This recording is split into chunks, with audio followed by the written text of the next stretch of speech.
ഇന്ന് ജൂൺ 5 ലോക പരിസ്ഥിതി ദിനം. നമ്മുടെ ചുറ്റുപാടുകൾ ശ്രദ്ധിച്ചിട്ടുണ്ടോ? എത്ര മനോഹരമാണ് നമ്മുടെ ഈ ലോകം.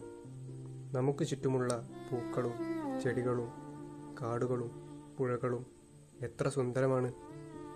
നമ്മൾ എത്ര പേർ അവയെ ശ്രദ്ധിക്കുന്നു? തിരക്ക് പിടിച്ച ഈ ജീവിതത്തിൽ നമുക്കിതിന് എവിടെ സമയം അല്ലേ?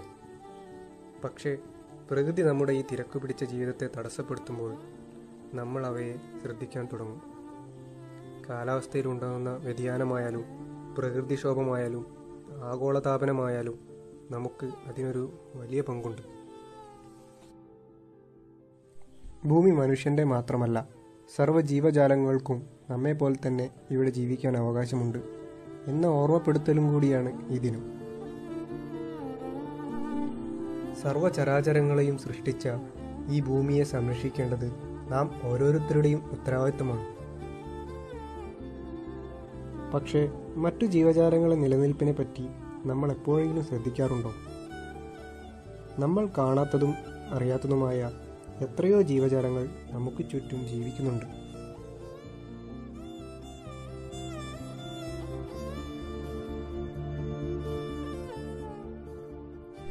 നമ്മുടെ ഭൂമിയിലെ മഴക്കാടിൻ്റെ പകുതിയും ആമസോണിലാണ് സ്ഥിതി ചെയ്യുന്നത്. കാടായാലും കടലായാലും നമ്മുടെ ലോകത്തെ ഇങ്ങനെ നിലനിർത്തി കൊണ്ടുപോകുന്നതിൽ വലിയ പങ്ക് ഇവ വഹിക്കുന്നുണ്ട്. പക്ഷേ ഇന്ന് ഈ ആമസോൺ കാടുകളുടെ വൈവിധ്യം കുത്തനെ താഴുകയാണ്. അതിന് കാരണമോ നമ്മൾ മനുഷ്യരും. എണ്ണപ്പന കൃഷിക്കും തടിക്കും വേണ്ടി നമ്മൾ ഈ മേഖലയെ നശിപ്പിച്ചുകൊണ്ടിരിക്കുന്നു.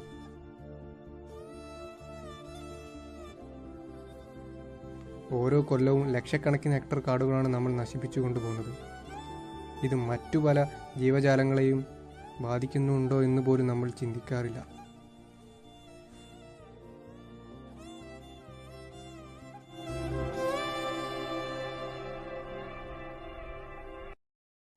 വെള്ളപാളി പോലെ കാണപ്പെടുന്ന ഈ ആർട്ടിക് നമ്മുടെ ഭൂമിയിലേക്ക് വരുന്ന സൂര്യപ്രകാശത്തെ തിരിച്ച് റിഫ്ലക്റ്റ് ചെയ്ത് ഭൂമി പെട്ടെന്ന് ചൂടാക്കുന്നതിൽ നിന്നും സംരക്ഷിക്കുന്നു. പക്ഷേ ഒരു ഇരുണ്ട പ്രതലം ഇതിന് വിപരീതമായാണ് ചെയ്യുക. അവ 90% സൂര്യരശ്മികളെയും ആകർഷിക്കുന്നു. നമ്മുടെ ഈ ആർട്ടിക് മേഖല ഇല്ലാതാവുന്നതോടുകൂടി നമ്മുടെ ഭൂമിയുടെ ഈ ഒരു സംരക്ഷണ കവചം കൂടിയാണ് ഇല്ലാതാവുന്നത്. എന്നാൽ 1980 ഉണ്ടായ മഞ്ഞുപാളിയുടെ 40% മാത്രമാണ് ഇന്ന് അവശേഷിക്കുന്നത്. ആർട്ടിക് മേഖല മറ്റു മേഖലയേക്കാൾ ഇരട്ടി വേഗം ചൂടായിക്കൊണ്ടിരിക്കുകയാണ്. 2040 വേനലാകുമ്പോൾ ചിലപ്പോൾ ഈ മഞ്ഞുപാളികൾ പോലും ഇല്ലാതാവും. ഒരു ജീവിക്കും പകരമാവില്ല മറ്റൊന്നും. പ്രകൃതി പകരക്കാരനില്ലാത്ത ഒരു ശൃംഖലയാണ്. ഏറ്റവും നിസ്സാരമെന്ന് തോന്നുന്ന ബാക്ടീരിയ പോലും ഈ ശൃംഖലയുടെ അവിഭാജ്യ ഘടകമാണ്. ആയതുകൊണ്ട് പ്രകൃതിയുടെ ജൈവവൈവിധ്യത്തെ സംരക്ഷിക്കേണ്ടത് നാം ഓരോരുത്തരുടെയും കടമയാണ്. മരങ്ങളും കാടുകളും സംരക്ഷിക്കുക, വനപ്രദേശങ്ങൾ വിസ്തൃതമാക്കാൻ ശ്രമിക്കുക. അതുവഴി ആഗോള പാരിസ്ഥിതിക സന്തുലനവും കാലാവസ്ഥാ സുസ്ഥിരതയും ഉറപ്പാക്കുക എന്നതാണ് ഈ ദിനത്തിൻ്റെ ലക്ഷ്യം.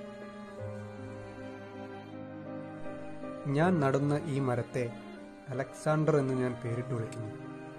ചരിത്രത്തിൽ അലക്സാണ്ടറിന് എത്രത്തോളം പ്രാധാന്യമുണ്ടോ അത്രത്തോളം പ്രാധാന്യം ഞാൻ ഈ മരത്തിന് എൻ്റെ പറമ്പിൽ നൽകും.